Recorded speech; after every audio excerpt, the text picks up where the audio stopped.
সাবেক miss universe ও বলিউড অভিনেত্রী সুস্মিতা সেন এবং রোহমান শোলের সম্পর্ক নিয়ে দীর্ঘদিন ধরেই আলোচনা চলছে। একসময় তারা নিজেদের সম্পর্কের বিচ্ছেদের কথা সমাজ মাধ্যমে জানিয়েছিলেন, তবে সেই বিচ্ছেদের পরও একাধিকবার তাদের একসঙ্গে দেখা গেছে।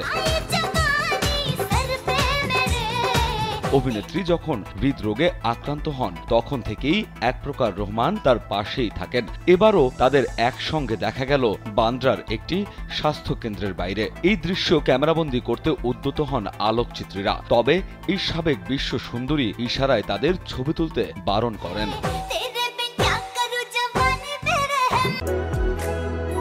বাংলাদেশের একমাত্র মাল্টিন্যাশনাল টাইলস ব্র্যান্ড আরএকে সিরামিক্স।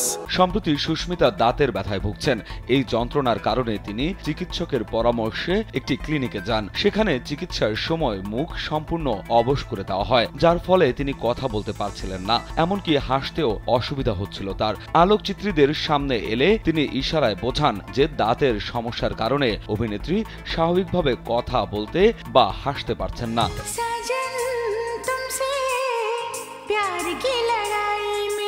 এ নায়িকা জানিয়েছেন কিছুদিনের মধ্যেই তিনি সুস্থ হয়ে উঠবেন। সুস্মিতার এই সহজ সরল ভাব এবং পরিস্থিতি বোঝানোর ক্ষমতা বরাবরই প্রশংসিত হয়েছে। সাধারণত আলোকচিত্রীদের সঙ্গে অভিনেত্রীর সম্পর্ক বেশ ভালো এবং তিনি তাদের প্রতি সবসময় সৌহার্দ্যপূর্ণ থাকেন, তাই ইশারায় নিজের সমস্যার কথা জানিয়ে তাদের ছবি তোলা থেকে বিরত করেন।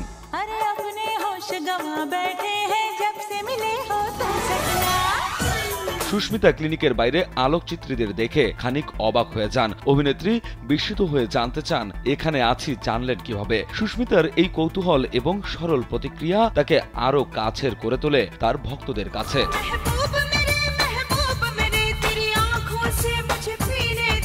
সুস্মিতা সেন মিস ইউনিভার্স খেতাব অর্জন করে সারা পৃথিবীতে খ্যাতি লাভ করেন। তার অভিনয় জীবনেও অসাধারণ সাফল্য অর্জন করেছেন। মেহুনা, বাবুমশাই সেইন এবং ফিসফিসের মতো চলচ্চিত্রে তার অভিনয় দর্শকদের মুগ্ধ করেছে।